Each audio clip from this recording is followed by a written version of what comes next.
नमस्कार दोस्तों, जय माता दी। आज मैं आपको गुरु पूर्णिमा की व्रत कथा सुनाने जा रही हूँ। तो प्रेम से बोलिए गुरुदेव की जय, श्री कृष्ण भगवान जी की जय। प्राचीन काल में सुंधवा नाम के एक राजा थे। एक दिन वे आखेट के लिए वन में गए। उनके जाने के बाद ही उनकी पत्नी रजस्वला हो गई। उसने इस समाचार को अपने शिकारी पक्षी के माध्यम से राजा के पास भिजवाया। समाचार पाकर महाराजा सुंधवा ने एक दाने में अपना वीर निकालकर पक्षी को दे दिया। पक्षी उस दोने को राजा की पत्नी के पास पहुंचाने आकाश में उड़ चला। मार्ग में उस शिकारी पक्षी पर दूसरे शिकारी पक्षी ने हमला कर दिया। दोनों पक्षियों में युद्ध होने लगा। युद्ध के दौरान वह दोनों पक्षी के पंखों से छूटकर यमुना में जा गिरा। यमुना में ब्रह्मा के शाप से मछली बनी एक अप्सरा रहती थी। मछली रूपी अप्सरा दोने में बहते हुए वीर को निगल गई तथा उसके प्रभाव से वह गर्भवती हो गई। एक निषाद ने गर्भपूर्ण होने पर उस मछली को अपने जाल में फंसा लिया। निषाद ने जब मछली को पेट चीरा तो उसके पेट में से एक बालक तथा एक बालिका निकली। उस निषाद उन शिशुओं को लेकर महाराजा सुंधवा के पास गया।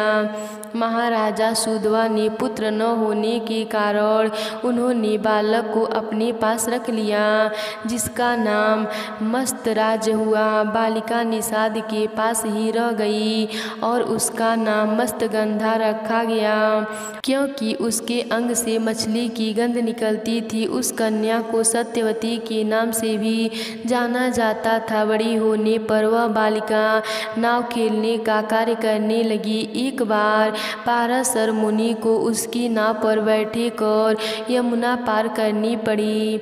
पाराशर मुनि सत्यवती के रूप सौंदर्य पर आसक्त हो गए और बोले, देवी, हम तुम्हारे साथ सहवास के इच्छुक हैं। सत्यवती ने कहा, मुनिवर, आप ब्रह्मज्ञानी हैं और मैं निषाद कन्या, हमारा सहवास संभव नहीं है। तब पारस मुनि बोले, तुम चिंता मत करो, प्रसूति होने पर भी तुम कुमारी ही रहोगी। इतना कहकर उन्होंने अपने योग बल से चारों ओर घने कुहरे का जाल रच दिया और सत्यवती के साथ भोग किया।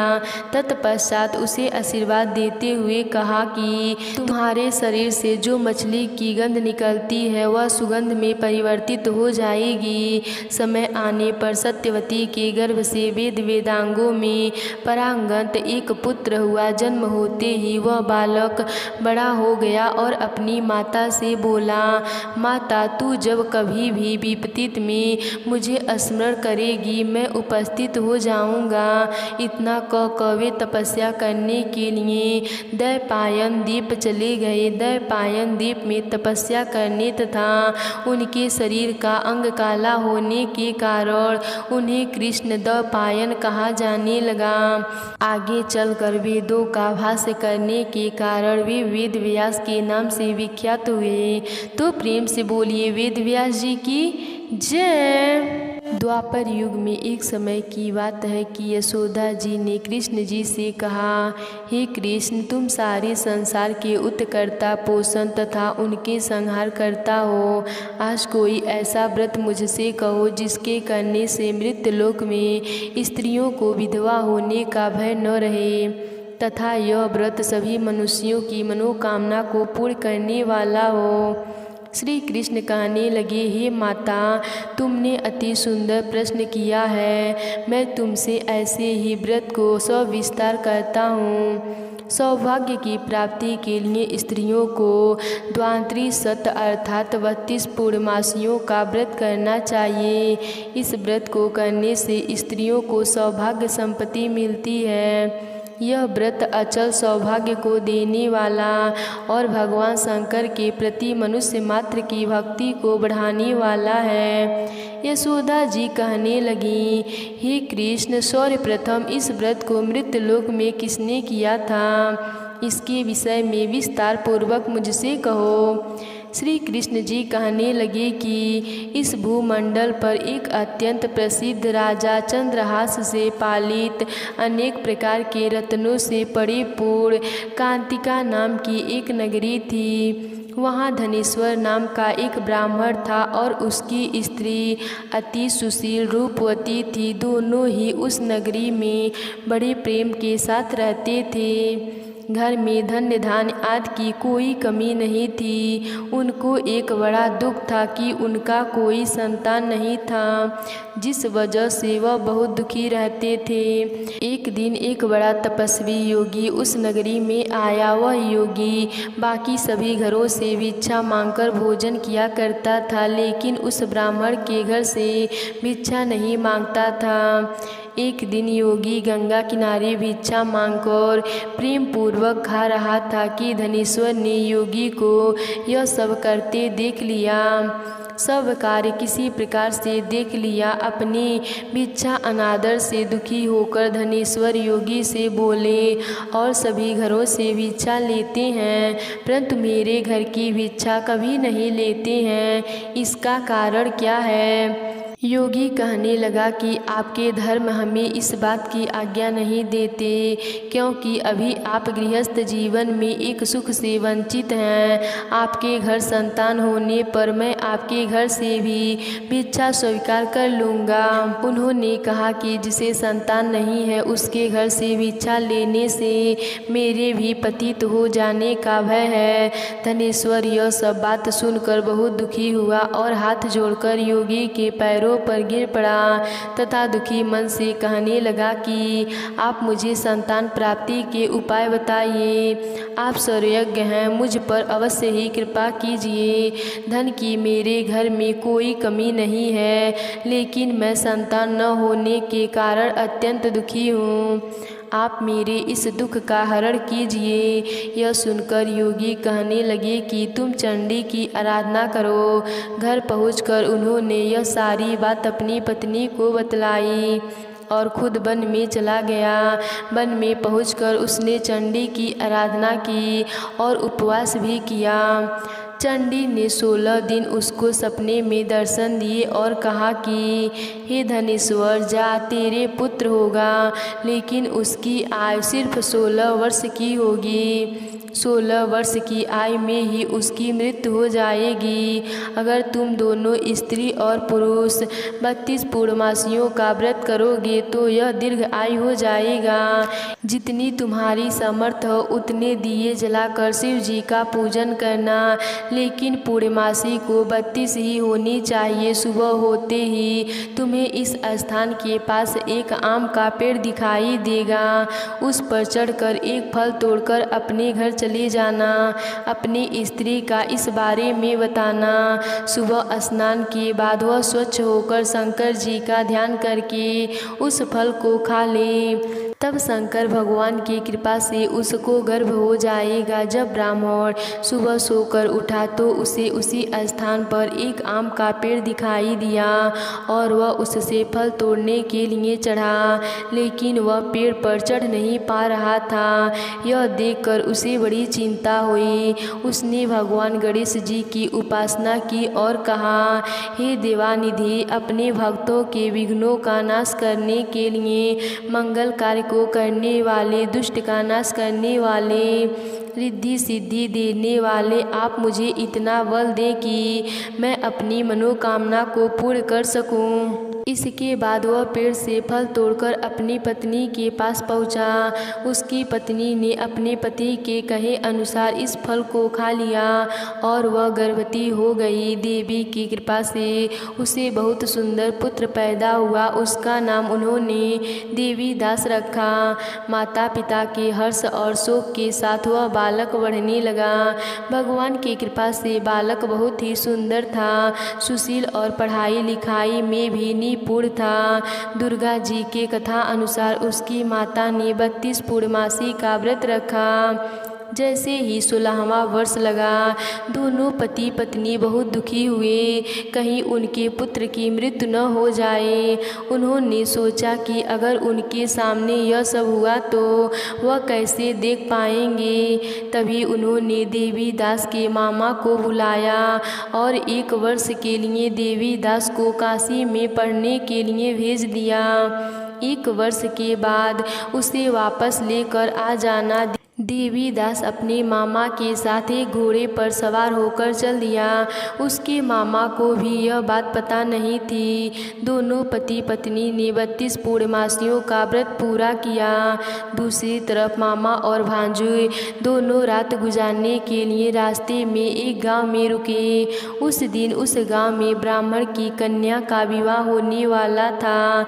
जिस धर्मशाला में वर और बारात के बाकी लोग रुके हुए थे, उसी धर्मशाला में देवीदास और उसका मामा ठहर गए।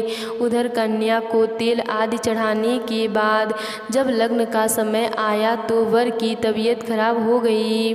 वर के पिता ने अपने परिवार वालों से विचार विमर्श करके कहा कि यह देवीदास मेरे पुत्र जैसा ही है, मैं इसके साथ लगन कर दूंगा और बाद में बाकी सारे काम मेरे बेटे के साथ पूरा हो जाएगा।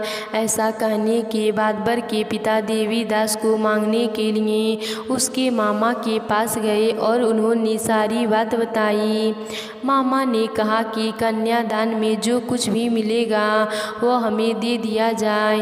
वर के पिता ने बात स्वीकार कर ली। इसके बाद देवीदास का विवाह कन्या के साथ संपन्न हो गया। इसके बाद वह अपनी पत्नी के साथ भोजन कर सका और मन में विचार करने लगा कि न जाने यह किसकी पत्नी होगी। यह सोचकर उसकी आंखों में आंसू आ गए। तब वधू ने पूछ लिया कि क्या बात है, आप उदास क्यों हैं। तब उसने सारी बातें अपनी पत्नी को बता दी। तब कन्या कहने लगी, यह ब्रह्म विवाह के विपरीत है। आप ही मेरे पति हैं, मैं आपकी ही पत्नी रहूंगी, किसी अन्य की कभी नहीं। तब देवीदास ने कहा, ऐसा मत करिए, क्योंकि मेरी आयु बहुत कम है, मेरे बाद आपका क्या होगा।